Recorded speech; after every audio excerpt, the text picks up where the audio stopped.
can't be president without understanding how the media works. Presidents have a love-hate relationship with journalists and vice versa. Today, we've had a national tragedy. 2 airplanes have crashed into the World Trade Center. Whatever the media does, it allows presidents to amplify or communicate their personalities. Ask not what your country can do for you. Read my lips. All presidents gripe about the media. Don't get the impression that you arouse my anger. Are you better off than you were 4 years ago? From fireside chats to Twitter, U.S. presidents have employed the latest media technology to deliver their message. Yet, there has always been an adversarial relationship between the media and the commander-in-chief. Vanderbilt professor Dr. Vanessa Beasley has studied the history of presidential rhetoric with a particular focus on the interaction of the president and mass media. She says the media is our only means of accountability. The founders felt so strongly about that they baked it into the Constitution, even though their media system was very, very different from the one we currently live in. And frankly, the one that we've lived in all the 20th century would have been hard for them to imagine. But that tension that presidents know that they probably don't trust the media, but they have to use the media. And we as citizens know that we have to have the media or else there's no watchdog function out there. The press has a symbiotic relationship with the president. Professor Tyler Page taught political communication at Mississippi State University before recently moving to the University of Connecticut. The press needs the president because they're able to get stories that they can use to sell newspapers or broadcasts or whatever they're doing, and the president needs the press in order to get their message out. When you look at the 20th century, there is a direct correlation between the technology of the media and the types of communication preferred by various administrations. This according to Mississippi State University Associate Professor of History, Richard Dams.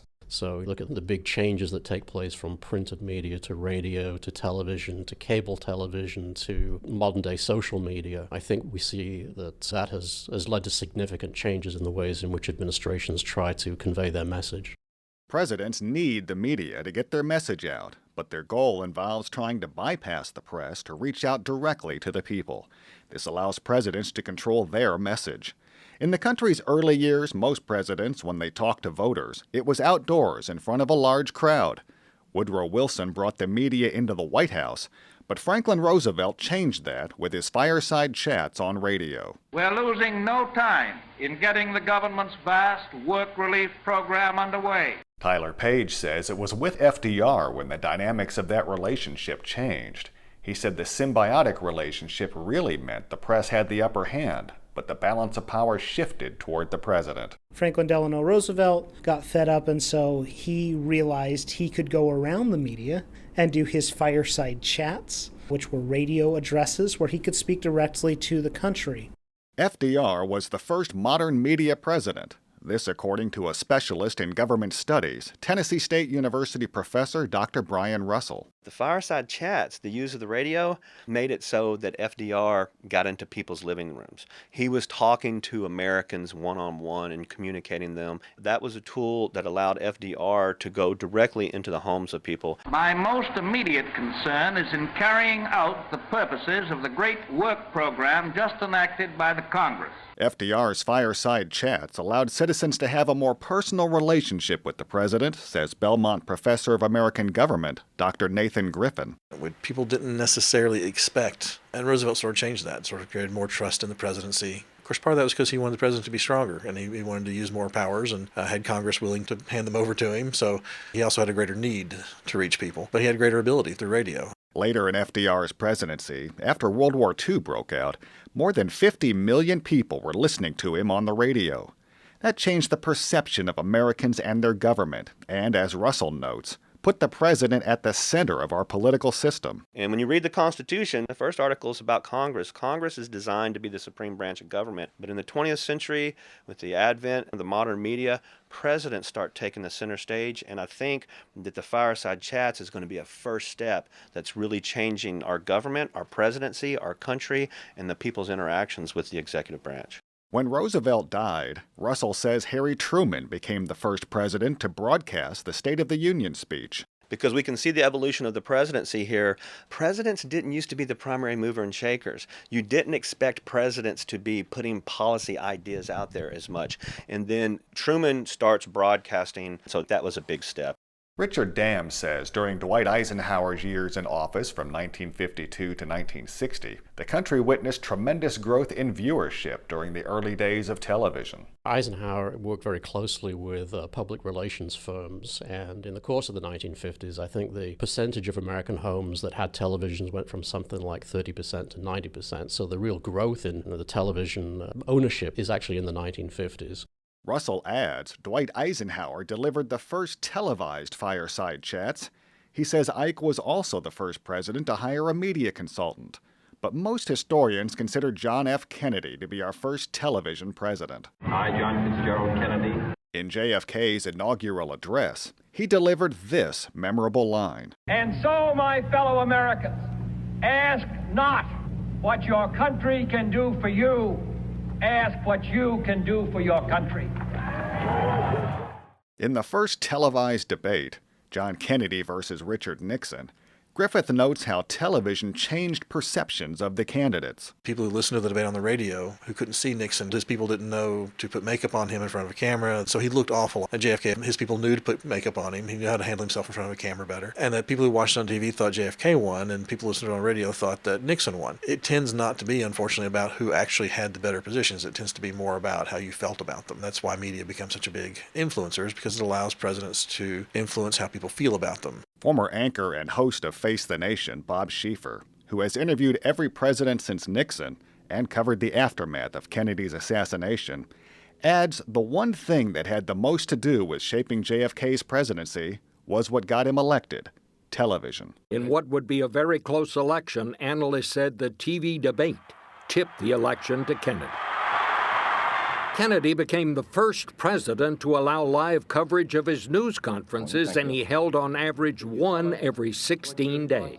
Schieffer, on this CBS report, looked back at John Kennedy on what would have been JFK's 100th birthday. You know, with the youth and the glamour and the excitement that the Kennedys brought to the White House, they turned the black and white movie of American politics into blazing Technicolor. And then, with his tragic death, John Kennedy became not just an icon, but an almost mythical figure. To many, the Kennedys became America's royal family. With Kennedy, the relationship between television and the president became obvious, according to Vanessa Beasley. Once that sort of genie was out of the bottle, there was no way to put that back in. You have to have a candidate who can work the media, for lack of a different phrase, who can be telegenic, who's comfortable speaking. Kennedy's charisma and his appeal to the camera played a big part in his candidacy, his presidency, and his legacy. From Dallas, Texas, the flash, apparently official, President Kennedy died at 1 p.m. Central Standard Time. Vice President Lyndon Johnson took over after JFK's death. Many would laud Johnson's domestic policy and his fight for civil rights, but most remember LBJ for one thing. The enemy struck across the length and breadth of South Vietnam. When the American public saw the Vietnam War on television each night, many began to have a different view than policymakers. Some said it was Walter Cronkite's summation about the war in his CBS documentary that prompted LBJ to say if he has lost Cronkite, he has lost Middle America. It is increasingly clear to this reporter that the only rational way out then will be to negotiate, not as victors, but as an honorable people who lived up to their pledge to defend democracy and did the best they could.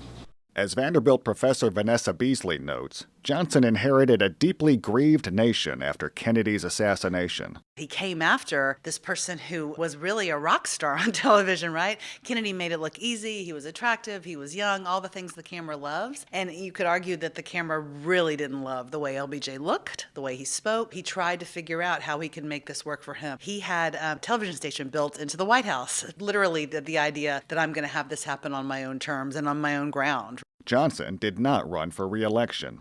TSU professor Brian Russell says presidents want to bypass the media and control the message. And as we can see here with the coverage in Vietnam, LBJ didn't have control of the message anymore. Americans had the war on their TVs every night, coming into their houses. And one of the reasons the presidents like to control the message and reach directly to the people so they can control the narrative. Lyndon Johnson lost control of the narrative with everything appearing on TV. Richard Nixon was elected twice, was praised for his foreign policy, but later resigned due to the Watergate scandal. Factor into this equation, Russell says Nixon had a poor relationship with the media. But he did like to monitor the media. He wasn't watching and reading all the news, but his staff was paying attention to it and trying to figure out ways to manipulate the media. When you read about presidents in the media, they mention Nixon not being able to get along with the media and not being able to negotiate that relationship. Nixon said in a 1973 news conference he had never seen such vicious reporting in 27 years of public life. I'm not blaming anybody for that. Perhaps what happened is that what we did brought it about. Nixon, in his words, said when people are pounded night after night with what he called hysterical reporting, it naturally shakes their confidence. But then he took a turn. Don't get the impression that you arouse my anger. One can only be angry with those he respects. We learned just how much Nixon distrusted the media in his tapes from the White House, according to Vanderbilt professor Vanessa Beasley. Nixon really, really hated the media. I mean, it's interesting because the tapes give us the illusion of sort of the private presidency and what he really thought behind the scenes when he knew he wasn't on camera or being interviewed. And to the extent that the tapes show us how much he hated the press, it almost makes his presidency more interesting because you can see, in a sense, that he's being very restrained when he's talking to the press. Beasley says many have drawn comparisons of Nixon and Trump in their dealings with the media, but she notes one dissimilarity. Part of Trump's brand, if you will, is just saying in public the things that Nixon probably would have said privately on those tapes about how much he hates the media. And I think Trump's team must have a sense that at least until this point, that's an efficacious strategy to go ahead and be open about how much they hate, particularly the mainstream media. The quotes where he talks about fake news, he focuses quite often on CNN, but there are several quotes where he talks about what you and I would consider the mainstream network-driven media. Russell questions whether the political landscape has changed so much that only some type of grand media personality can compete for the presidency. I don't think we're there yet. Trump used to have a reality show. Now he has a reality show on CNN, Fox News, and MSNBC because they're covering him 24/7. It seems like President Trump really only likes the kind of show aspects of the presidency. He likes to be on display much more than being in the back room trying to think out policy. Looking ahead, Griffith has one worry. Part of the way President Trump uses social media to reach out is to rile people up. It's not to communicate with them in terms of getting them to think about things, but that does seem to be lately more of a trend, not just from President Trump, but from politicians of all stripes, is it's less and less about rational debate and more about we've got to beat the other side because they're evil, they're wrong, they're harmful. Page says two things may happen. One, the bleak version. Partisan bashing will continue, media will offer more opinion-based reporting, and people only consume media they agree with. However, he has an upbeat view as well. The hopeful is that you'll have a new group of centrist outlets that hopefully will be able to call balls and strikes and then allow opinion to stay opinion, that hopefully people will start to trend toward, well, just trying to understand objective facts. And it's okay to go to those opinion sites, but also to play from the same deck of facts. Griffith says presidents have varied on how they use the media based on their personalities and what they think is important. He says, do not blame the media. The media provides a tool and how we use it, whether it's as voters and citizens or whether it's as candidates. And how candidates use it says about something about what we as citizens and voters let them do. It says things about us. It's like any tool. It's not itself to blame. It's just revealing of what we decide and the values that we hold.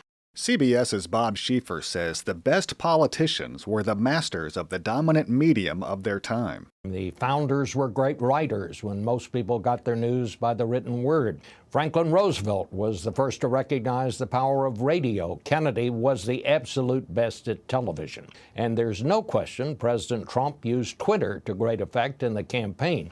But here's the difference. I don't remember anyone telling Kennedy, you need to stop doing so much television. But everywhere I turn, I hear Trump supporters saying, if only he would stop those tweets.